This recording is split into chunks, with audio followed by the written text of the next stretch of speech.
The blade of the Valeri executioner hummed with a lethal violet light, held just millimeters from the princess's throat. Around them, the high lords of a dying empire watched with cold, indifferent eyes, waiting for the spark that would ignite a galactic funeral pyre. Only one man moved, a scarred human mechanic who saw not a broken political asset, but a flicker of divinity in the dark. The air in the High Council chamber of Ethelgard was thick enough to chew. It tasted of filtered oxygen, expensive synthetic incense, and the slow, cloying rot of an empire that had forgotten how to feel. Elias Thorne stood at the periphery of the great hall, his boots caked in the red dust of the Martian shipyards, feeling like a grease stain on a silk sheet. He was a man of levers, gears, and internal combustion, a relic in a room full of beings who traded in light and psychic energy. Before him sat the reason for the tension that vibrated through the floorboards. Princess Lyra of the Oryxian Star Throne. To the Valeri hegemony, she was a diplomatic nightmare. To her own people, she was a source of profound shame. She sat on a levitating dais of white marble, her posture perfect, her hands folded over a gown made of woven starlight. But her eyes, those wide, milky orbs of pure, pupilless white, were fixed on a point far beyond the gilded walls. She was blind, a biological anomaly among a race that prided itself on inner sight, a psychic connection to the great sun of their home system.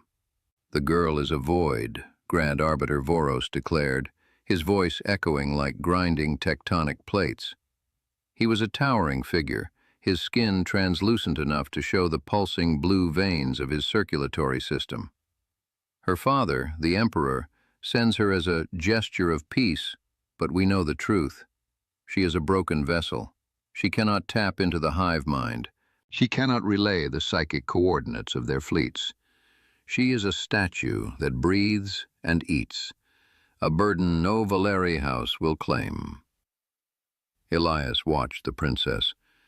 While the arbiter spoke of her as if she were a piece of faulty machinery, her head tilted just a fraction of a degree. Her nostrils flared slightly, catching the scent of the room. She wasn't just sitting there. She was absorbing the environment in a way the arrogant Valeri couldn't comprehend. "She requires a guardian," Voros continued, his amber eyes scanning the room with unconcealed disdain. "A neutral entity to house her until the treaty is ratified. If she dies, the Oryxians have their excuse for war. If she lives, she is a constant drain on our focus. Who among you will take the weight of the blind?" Silence followed. It was a heavy, cowardly silence.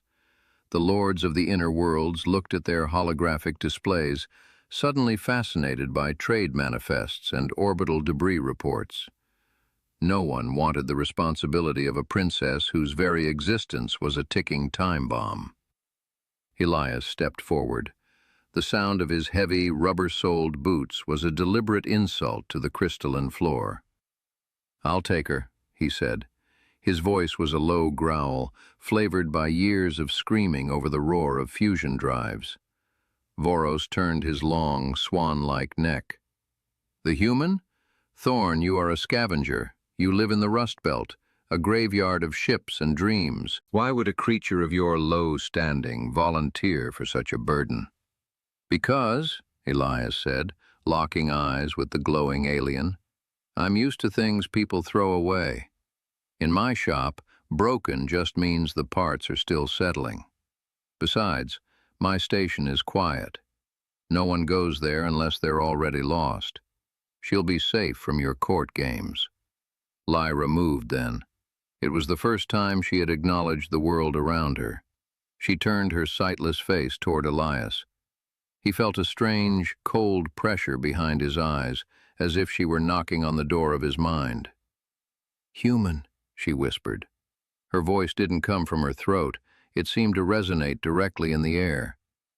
"You smell of cold iron, burnt coffee, and a sorrow that you've kept hidden for 20 years. Why do you offer me a cage in the stars?" Elias didn't flinch. It's not a cage, Princess. It's a workshop. And I'm not offering it because of your crown. I'm offering it because I know what it's like when everyone looks at you and only sees what's missing. The deal was struck with the cold efficiency of a death sentence. Within the hour, Elias was escorting the princess toward his ship, the Mended Heart. It was a vessel that lived up to its name, a patchwork of hull plates, exposed wiring, and humming reactors that sounded like a choir of angry bees. As they boarded, the internal atmospheric processors kicked in, filling the ship with the familiar scent of ozone and lubricating oil. Lyra stopped at the airlock. She didn't reach out to touch the walls. Instead, she stood perfectly still, her head cocked to the side. "The ship is terrified," she murmured. Elias paused, his hand on the manual hatch lever. "What?" "The metal," she said, her voice soft but certain. "It's under immense tension. The secondary bulkhead near the aft thruster is screaming in a frequency you cannot hear. It fears the vacuum, Elias Thorne. It holds its breath every time you enter hyperspace." Elias felt a chill. He hadn't told anyone about the stress fractures in the aft section. He'd been meaning to weld them for months, but hadn't had the credits for the reinforced titanium. "You can hear the ship?" "I hear everything," she said, finally stepping onto the deck. She walked with a strange, gliding grace, never stumbling, even though she couldn't see the cluttered floor. "The Valeri see the skin of the world. They see the light bouncing off the surface. But I see the bones. I see the vibrations. To me, this ship is not a machine. It is a symphony of struggle." They spent the first few days of the journey in a wary dance. Elias tried to make her comfortable, offering her cushioned chairs and gourmet synthetic rations he'd saved for a special occasion. She refused them all. She preferred to sit on the bare floorboards of the engine room, her back against the humming reactor core. "It's warm here," she explained when he found her there on the third night. "And the rhythm is steady. It sounds like a heart that refuses to stop beating, even though it's tired." Elias sat down across from her, leaning against a crate of salvaged circuit boards. The engine room was bathed in a dim, pulsing orange light. "They told me you were a defect, Lyra, that you were void-blind, but you see more than any pilot I've ever met." Lyra reached out, her hand hovering in the air between them. Elias realized she was tracing the heat signature of his body. "My people worship the great sun. They believe that sight is the only way to commune with the divine. Because I cannot see the light, they believe I am disconnected from the soul of the universe. But they are wrong. The light is a distraction. It blinds them to the darkness, and it is in the darkness that the truth lives." She paused, her fingers twitching. "Elias, the Arbiter did not give me to you to protect me. He gave me to you because he has planted a seed of fire within this ship." Elias stood up instantly, his hand going to the multi-tool on his belt. "A bomb? Where?" "Not a bomb," Lyra said, her voice rising in pitch.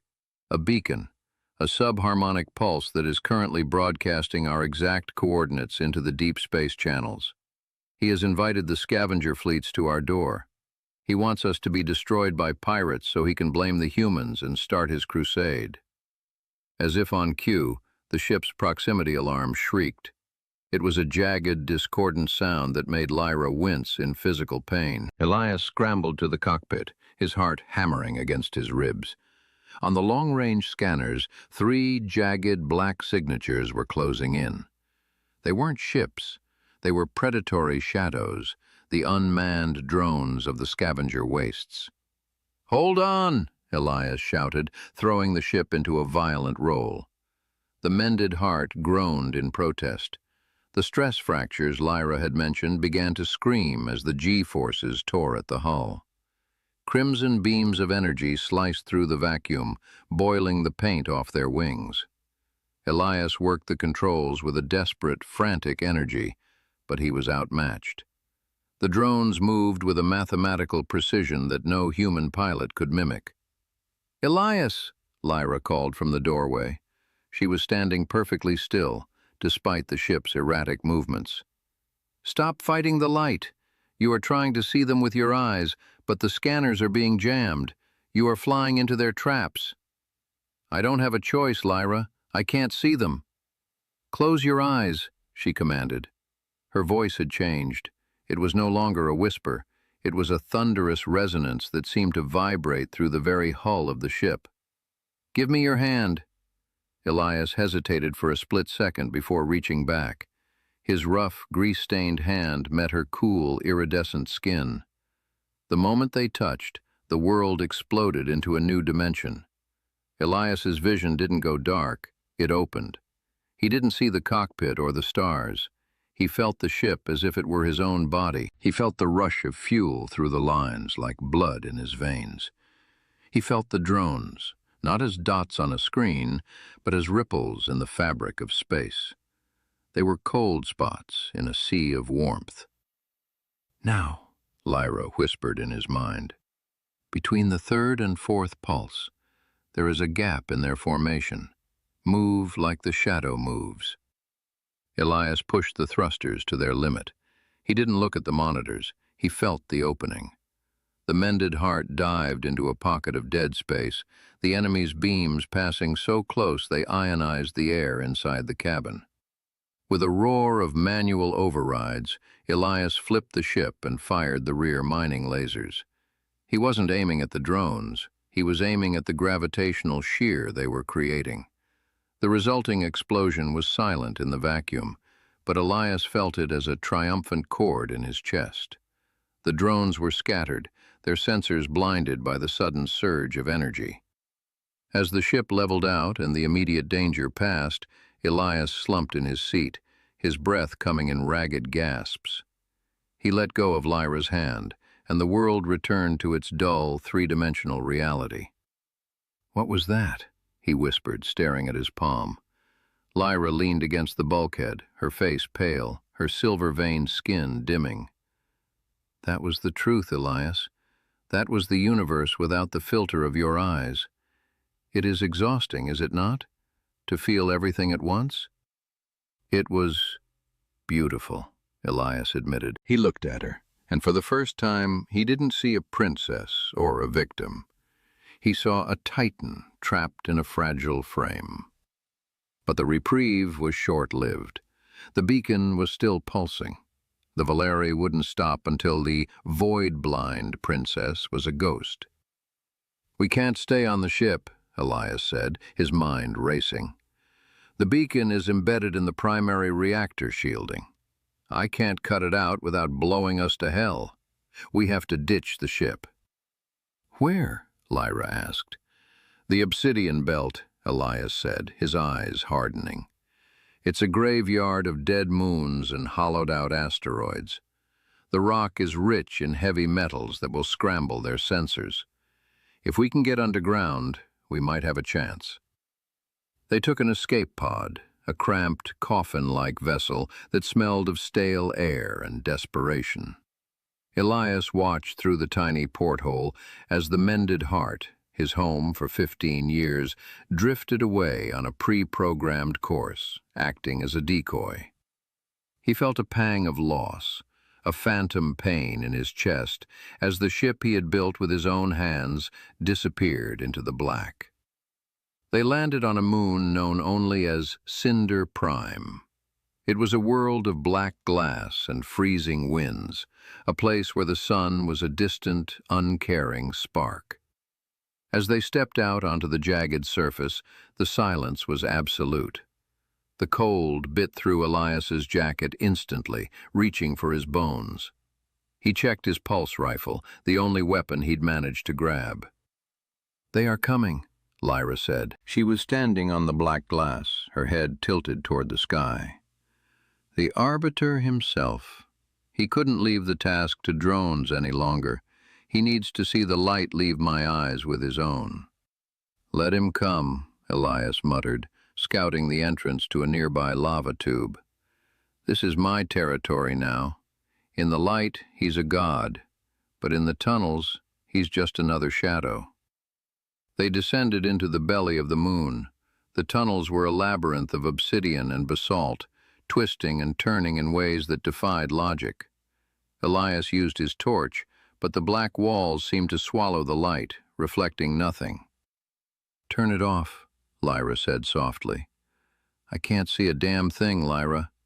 "I know," she said, taking his hand again, "but I can. And if you keep that light on, you are a target. Trust me, Elias. You saw what we could do together on the ship. Here, the Earth itself will speak to us." He clicked off the torch. The darkness was total, a heavy, velvet weight. But then the connection sparked again. He felt the floor, not as a flat surface, but as a vibrating membrane. He heard the drip of ancient moisture miles away. He felt the heat of the moon's core deep below them. For hours they moved through the dark. Lyra guided him with a confidence that was terrifying. She knew exactly where the floor was unstable, where the air was thin, where the jagged rocks could tear a suit. She was a queen of the underworld, and Elias was her knight. Suddenly, the air behind them changed. It became charged, electric. A low hum filled the tunnel, the sound of Valeri grav boots. "Thorn!" The voice of Arbiter Voros boomed through the darkness, amplified by his suit's speakers. "You are hiding in a grave. Give me the girl and I will let you die quickly. Refuse, and I will ensure your atoms are scattered across the sector while you are still conscious to feel it." Elias pulled Lyra into a side cavern. "How many?" he whispered. "6, Lyra replied, her voice a ghost in his ear. "And the Arbiter. They have thermal visors. They are looking for the heat of your blood." "Then we give them a different heat," Elias said. He looked at the walls. This moon was volcanic, dormant, but not dead. He saw a vein of shimmering, unstable crystals running through the basalt. "Lyra, can you trigger those? Can you hit them with a frequency that makes them shatter?" Lyra touched the wall. Her fingers moved like a pianist's. "It will cause a collapse, Elias. We could be buried, too." "Better buried than executed," he said. "Do it." As the Valeri guards rounded the corner, their violet lights cutting through the gloom, Lyra let out a scream. It wasn't a sound of fear. It was a weaponized note of pure, resonant power. The obsidian walls began to vibrate. The crystals in the ceiling groaned. The guards fired, their plasma bolts splashing harmlessly against the shaking stone. Then the world fell.